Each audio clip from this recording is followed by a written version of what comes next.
Hi hello నమస్తే this is గన. ఇప్పుడు మనం చెప్పుకోబోతున్న స్టోరీ మై డియర్ రాక్షసి ఎపిసోడ్ 47. అయినా ఇన్ని సంవత్సరాలు గుర్తుకురాని భార్య బిడ్డ మీ బావగారికి ఇప్పుడెందుకు గుర్తొచ్చారు అని అన్నారు నీలిమ గారు చాలా కోపంగా. అదే తెలియట్లేదు అత్తయ్య, మనం రేపు వెళ్తేనే అక్కడికి వెళ్ళాక అక్కడ సిచ్యువేషన్ బట్టి అసలు ఏం జరుగుతుంది, బావగారు ఎందుకు వచ్చారు, ఏం పని మీద వచ్చారు అనేది తెలుస్తుంది. ఆయన మనసులో మనకు ఏముందో తెలియదు కదా. పైగా ఏమీ అనట్లేదంట, పాపతో కూడా ప్రేమగానే ఉంటున్నారంట, అక్కని కూడా ఏమీ అనలేదంట. అసలు ఆయన ఎందుకు వదిలేశారు, ఆయన ఎన్ని సంవత్సరాలు ఇక్కడికి వెళ్ళిపోయారు, ఇప్పుడు మళ్ళీ ఎందుకు వచ్చారు, అన్నీ మనం వెళ్ళి ఆయనను అడిగితేనే తెలుస్తాయి అత్తయ్య అని చెప్పింది కృతి. ఏమోనమ్మా, నాకు ఆ బాబుతో మాట్లాడడం కూడా ఇష్టం లేదు. కూతురు భార్య చచ్చిందా బతికిందా అన్నది కూడా ఇన్ని రోజులు తెలుసుకోకుండా ఎక్కడో ఉండి ఇప్పుడు రాగానే ఆయనకు అన్ని మర్యాదలు చేసి ఆయన చేసిందంతా మర్చిపోయి కలిసిపోయి ఉండాలంటే మాత్రం నాకెందుకో అసలు నచ్చట్లేదు. అయినా మీ బావగారు ఎన్ని చేసినా భర్త కదా, మీ అక్క కథడంటే ఇప్పటికీ ప్రాణమే, అందుకే ఏమీ అనట్లేదు అనుకుంటా కదా మీ బావగారిని అని అన్నారు నీలిమ గారు. మేము ఇక్కడికి హైదరాబాద్కి వచ్చినప్పుడు మాకు హైదరాబాద్ తెలియదు, ఇక్కడ ఎవరు కూడా తెలియదు అత్తయ్య. మా చేతిలో చిల్లి గవ్వ కూడా లేదు. అలాంటి టైంలో మమ్మల్ని బావగారే ఆదుకున్నారు, అక్కడిని పెళ్లి చేసుకున్నారు, నాకు ట్రీట్మెంట్ ఇప్పించారు. అదే ఆయన లేకపోతే నేను ఇప్పటికీ చచ్చిపోయి ఎన్నో సంవత్సరాలు అయ్యేది. అక్కని కాలు కింద పెట్టకుండా చూసుకున్నారు. అక్కకు అసలు ఈ ప్రపంచంలో ఆయన కంటే ఎవ్వరూ ఎక్కువ కాదు అన్నట్టుగా అక్కని ప్రేమించారు. కానీ పిల్లల విషయంలో మాత్రం ఇలా ఎందుకున్నారో అర్థం కావట్లేదు. సరే, ఆయన చెప్పారు పిల్లలు వద్దు, బంధాలు బంధుత్వాలు ఏవి వద్దు అన్నారు. కానీ కడుపున పడ్డ బిడ్డను చంపుకోవడం అనేది నాకు నచ్చలేదు అత్తయ్య. ఏ ఆడదైనా కడుపున అప్పుడే పడిన బిడ్డను చంపేసుకోమంటే చంపేసుకుంటారా? ఆ సమయంలో భర్త కన్నా బిడ్డ ఎక్కువ అనుకుంటారు. అక్క కూడా అలాగే అనుకుంది, భర్త కన్నా బిడ్డే కావాలనుకుంది. బావగారికి దూరమై ఇప్పటి వరకు పాపని చూసుకుంటూ ఇన్ని బాధలు బాధ్యతలు మోసుకుంటూ వచ్చింది. తాతయ్య గారు పోతూ పోతూ అక్కయ్యకి అప్పచెప్పిన బాధ్యతలన్నీ కూడా ఇక ఏదైనా కూడా మన ఊరికి వెళ్ళాకే అత్తయ్య అని అత్త కోడళ్ళు ముచ్చట్లు చెప్పుకుంటూ మరుసటి రోజు వాళ్ళ ఊరికి ప్రయాణం అవ్వాలి కాబట్టి లగేజ్ సర్దుకోవడంలో పడిపోయారు ఇక్కడ. స్కూల్లో ఆఫ్టర్నూన్ అవంతిక మిథిలాకి అన్నం తినిపించి తను కూడా లంచ్ చేసి స్టాఫ్ రూమ్ నుండి క్లాస్లోకి వెళ్ళబోతూ ఉంటే అప్పుడే శ్రావణ్ అడ్డు వచ్చాడు ఆమెకి. శ్రావణ్ని ఒకసారి చూసి అవంతిక పక్క నుండి వెళ్ళబోతూ ఉంటే, నేను మాట్లాడదామని మీ ముందుకు వచ్చాను, ఇలా మీరు మాట్లాడకుండా వెళ్ళిపోతే ఎలా అన్నాడు శ్రావణ్. మీతో నాకేం మాటలుంటాయి, మీతో మాట్లాడాల్సిన అవసరం నాకేంటి, అసలు మీరు ఎందుకు నాతో మాట్లాడాలనుకుంటున్నారు అని అంది అవంతిక చాలా సీరియస్గా. నేను ఎందుకు మాట్లాడాలనుకుంటున్నాను నీకు తెలియదా, నీతో నాకేం అవసరం ఉందో ఎన్ని సంవత్సరాలుగా చెప్తున్నాను, అర్థం కావట్లేదా నీకు అన్నాడు శ్రావణ్ కూడా కాస్త గట్టిగానే. ఇదిగో ఇలాంటి పిచ్చి వేషాలు వేయొద్దని చెప్తున్నాను, నా విషయంలో కలగజేసుకోకండి అని. అయినా ఇలా ఒక పెళ్ళైన ఆడదాన్ని వెంట పడడానికి కాస్తైనా సిగ్గుగా అనిపించట్లేదా మీకు అని అంది అవంతిక. అస్సలు అనిపించట్లేదు, నీకు పెళ్ళైందని నువ్వు చెప్పుకుంటున్నావు, కానీ నాకు అవసరం ఇప్పుడు నీకంటూ ఎవరూ లేరు కదా. చూడగానే నచ్చావు, నీ గతంతో నాకు అవసరం లేదు, నీ భవిష్యత్తు నేను అవ్వాలి అనుకుంటున్నాను, అందుకే ఇంతలా నీ వెంట పడుతున్నాను. నిన్ను ప్రేమిస్తున్నాను, ప్రేమించడంలో తప్పులేదు కదా, మిథిలాకి తండ్రిగా ఉండాలి అనుకోవడంలో తప్పులేదు కదా అని అన్నాడు శ్రావణ్. అంతే, ఇన్ని సంవత్సరాలలో ఎప్పుడు లేనంత కోపంగా అవంతిక శ్రావణ్ని చూస్తూ అతడి చెంప మీద గట్టిగా ఒక్కటి కొట్టి, అది అడిగిందా లేకపోతే నేను అడిగానా మీ దగ్గరికి వచ్చి నాకు భర్తగా మీరే ఉండండి, నేను మిమ్మల్ని పెళ్లి చేసుకుంటాను అని నేను అడిగానా, లేకపోతే మిథిలా వచ్చి మీరు నాకు డాడీగా ఉండండి అని అడిగిందా? మీకేమైనా మతిపోయిందా? ఆల్రెడీ నాన్న ఉండగా ఇంకొకరిని నాన్నగా చేసుకోవాల్సిన అవసరం దానికి లేదు, నా భర్త ఉండగా ఇంకొకడిని భర్తగా చేసుకోవాల్సిన అవసరం నాకు లేదు. ఇదే విషయం మీకు ఎప్పటి నుండో చెప్తున్నాను. కాబట్టి ఇంకొకసారి నాతో మాట్లాడాలని కానీ నా విషయంలో కలగజేసుకోవాలని ప్రయత్నిస్తే మాత్రం ఆ తర్వాత పరిణామాలు చాలా తీవ్రంగా ఉంటాయి శ్రావణ్. ఇంకోసారి నాతో మాట్లాడాలని ప్రయత్నిస్తే మాత్రం అస్సలు బాగుండదు, పక్కకు తప్పుకోండి అని శ్రావణ్కి సీరియస్గా వార్నింగ్ ఇచ్చి అక్కడి నుండి క్లాస్లోకి వెళ్ళిపోయింది అవంతిక. క్లాస్కి వెళ్ళిందన్న మాటే కానీ శ్రావణ్ మాట్లాడిన మాటలు శ్రావణ్ని కొట్టడంతో అవంతికకి ఎందుకో మనసు అసలు బాగాలేదు. ఎందుకు ఇన్నిసార్లు చెప్తున్నా ఈయన నా వెంట పడుతూ ఇక్కడి వరకు తెచ్చుకున్నారు.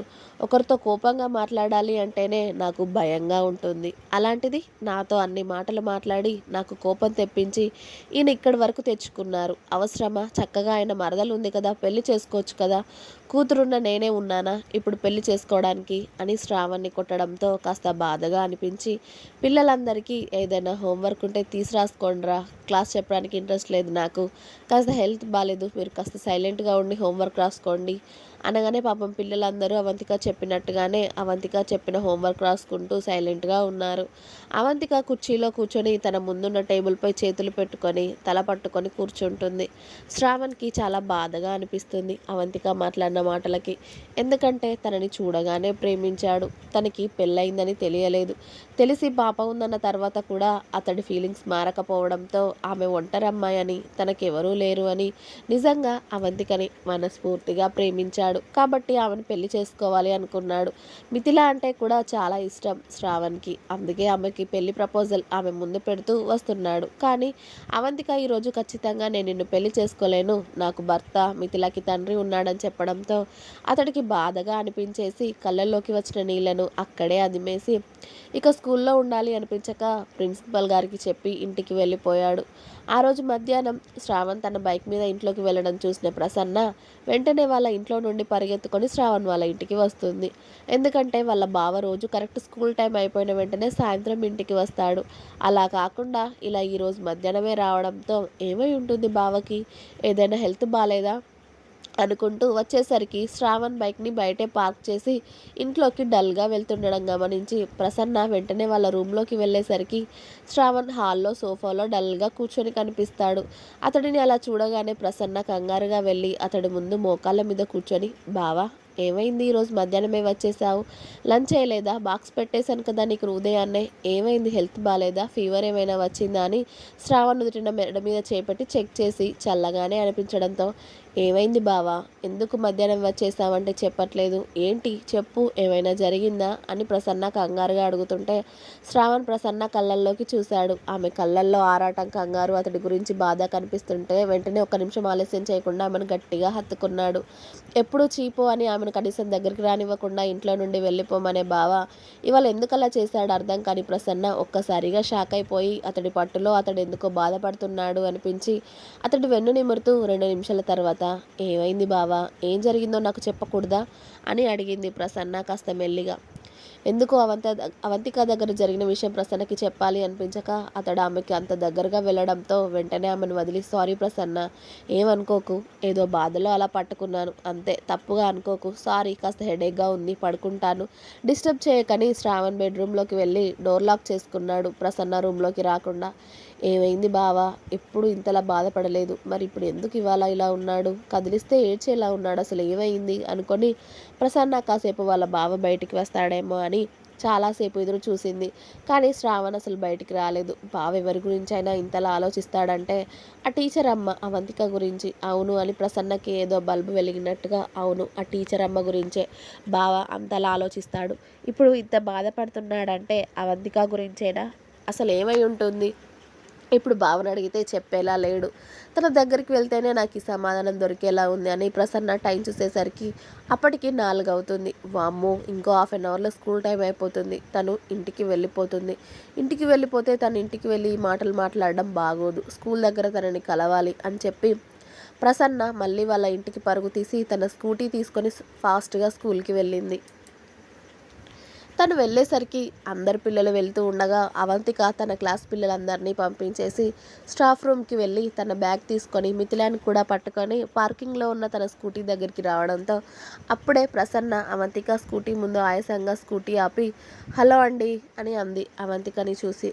ఆమె అంత ఆయాసపడుతూ అంత ఫాస్ట్గా రావడంతో అవంతిక కళ్ళు చిన్నవి చేసి, ఏమైంది ప్రసన్న, ఎందుకంత కంగారుగా వస్తున్నావు అని అడిగింది తన హ్యాండ్ బ్యాగ్లో ఉన్న వాటర్ బాటిల్ తీసి ప్రసన్నకి ఇస్తూ.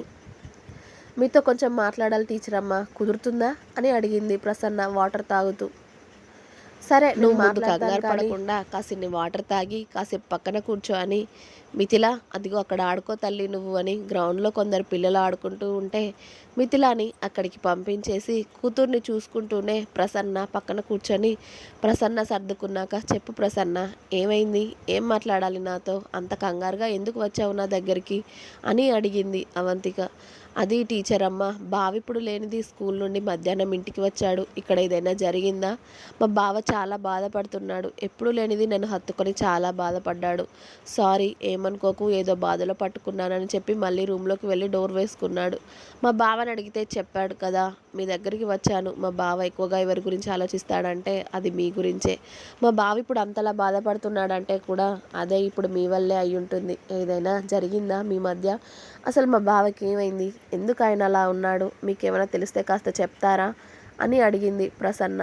దాంతో మధ్యాహ్నం శ్రావణ్కి అవంతికకి మధ్య జరిగింది గుర్తొచ్చిన అవంతిక కాస్త బాధగా, మీ బావ నా వల్లే అలా ఉన్నాడు ప్రసన్న, సారీ నన్ను క్షమించు, కాస్త నేనే మీ బావని తిట్టాను, ఏమనుకోకు అని అంది అవంతిక.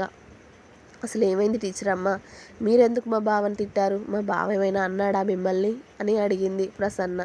ఎందుకంటే ప్రసన్నకి తెలుసు అవంతికకి పెళ్ళయింది, కూతురు ఉందని. అయినా కూడా వాళ్ళ బావ అవంతికను ప్రేమిస్తున్నాడు అని. కానీ మొదటి నుండి అవంతిక శ్రావణ్ అంటే ఇష్టంగానే ఉంది. ఇలాంటి ప్రేమ మాటలు నా దగ్గర మాట్లాడకండి అని ప్రసన్న శ్రావణ్ని ప్రేమిస్తుందని తెలిసి, మీకు మంచి మర్దలు ఉంది కదా, తనని పెళ్లి చేసుకోండి, అంతేగాని నా వెంట పడొద్దు అని మొదటి నుండి శ్రావణ్కి చెప్తూనే ఉంటుంది అవంతిక. ఇంకా ఉంది. మీకు నా స్టోరీ నచ్చినట్లయితే లైక్ చేయండి, షేర్ చేయండి, కామెంట్ చేయండి. Please subscribe my channel Gana stories world. Thank you. Bye. Thanks for watching my video.